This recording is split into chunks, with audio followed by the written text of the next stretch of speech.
આદિજાતિ વિકાસ વિભાગ અને તાપી વહીવટી પ્રશાસનના સંયુક્ત પ્રોજેક્ટ વિજ્ઞાન સેતુ તાપી કે તારે અંતર્ગત આપણા તાપી જિલ્લાના 28 તારલાઓ આંધ્રપ્રદેશમાં ચમકીને પરત ફર્યા છે। શ્રી હરિકોટાના શૈક્ષણિક પ્રવાસે પહોંચેલા આદિજાતિ પરિવારના સંતાનોએ ઇસરોના સતીશ ધવન સ્પેસ સેન્ટરની મુલાકાત લીધી। 2 દિવસના વિજ્ઞાન પ્રવાસ બાદ હવાઈ માર્ગે પરત ફરેલા આપણા તેજસ્વી દીકરા દીકરીઓને સરકારના મંત્રી કુબેર ડિંડોર અને મુકેશ પટેલે આવકાર્યા।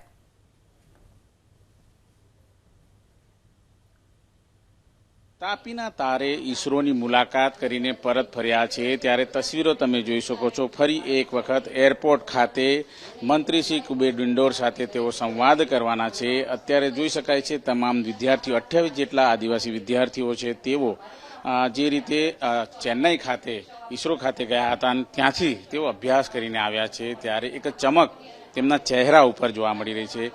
દીકરા જણાવો કયા પ્રકારનો અનુભવ રહ્યો?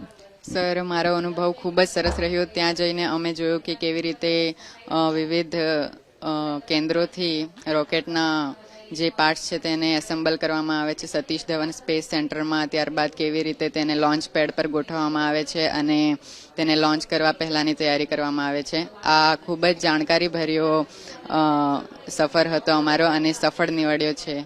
અમને ખૂબ જ આનંદ થાય છે આ શૈક્ષણિક પ્રવાસ થકી અને અમે ઈચ્છીએ છીએ કે હવે આના થકી બીજા જે ટ્રાઇબલ સ્ટુડન્ટ્સ છે તે પણ એન્કરેજ થાય, પ્રોત્સાહિત થાય અને દેશના વિકાસમાં આગળ જઈને મહત્વનો ફાળો આપે।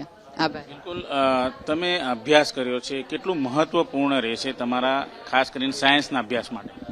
અમારા સાયન્સના અભ્યાસમાં ફિઝિક્સ મેઇન હોય છે। રોકેટ જે છે તે ફિઝિક્સ પર ચાલતું હોય છે, મેથેમેટિક્સ પર ચાલતું હોય છે।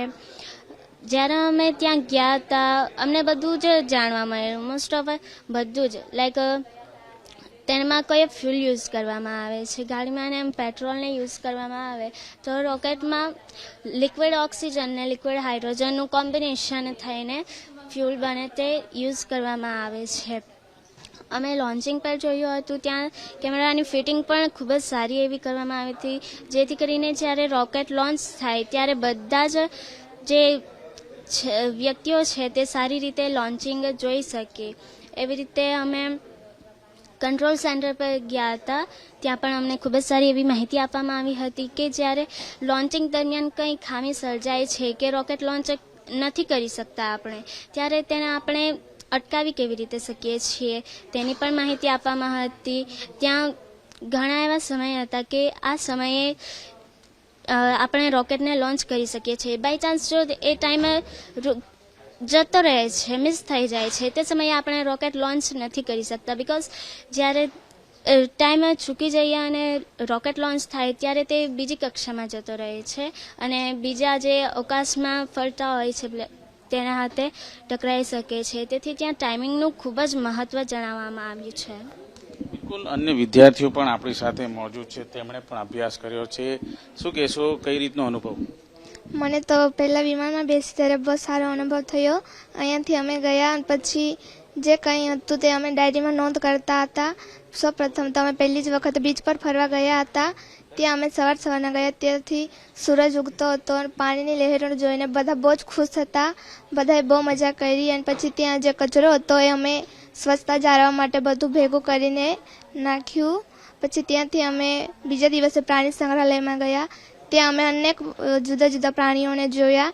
આપણે અહીંયા જે જોઈ શકીએ છીએ પ્રાણીઓ કરતાં બહુ જ વિભિન્ન પ્રકારના પ્રાણીઓ હતા। જો આપણા નાના પ્રાણીઓ હોય, પક્ષીઓ હોય તો ત્યાં એના કરતાં પણ મોટા અને અલગ અલગ પ્રકારના પ્રાણીઓ જોયા, જેથી અમને નવાઈ લાગી કે આવા પ્રાણીઓ પણ હોઈ શકે ક્યારે। પછી ત્યાંથી અમે ફરતા હતા, બહુ બધું જાણવાનું મળ્યું।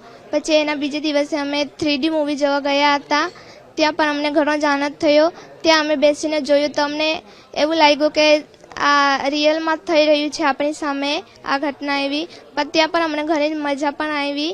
પછી અમે જ્યારે ઈસરોની મુલાકાત લેવા ગયા ત્યાં તો અમને મોબાઈલ અલાઉડ ન હતું, તેથી અમે ડાયરી લઈ ગયા હતા, એમાં બધું નોંધ કરતા હતા અને ત્યાં ઘણા જ મોટા જે સાધનો હોય છે એ હતા, જે રોકેટ લોન્ચ કરવાનું છે પેડ ત્યાં પણ અમે જોવા ગયા હતા. ત્યાં પણ જે વૈજ્ઞાનિકો હતા એમના પાસેથી અમે ઘણી બધી માહિતી મેળવી હતી. બિલકુલ માહિતી મેળવી છે, આપણી સાથે મોજૂદ છે.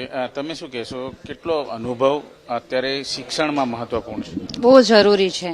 ભવિષ્યમાં આગળ હવે ટેકનોલોજીનો જમાનો છે. બાળકોએ જો આગળ વધવું હશે તો એ લોકોએ આ ટેકનોલોજી સાથે સંકળાઈને આવા આવી જગ્યાએની મુલાકાત લઈને પોતે પણ લાઈફમાં એપ્લાય કરવું જોઈએ.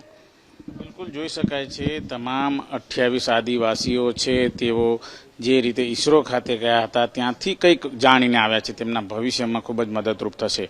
કેમેરામેન રાકેશ પાનવાલા સાથે ધનરાજ બાગલે, એબીપી અસ્મિતા, સુરત.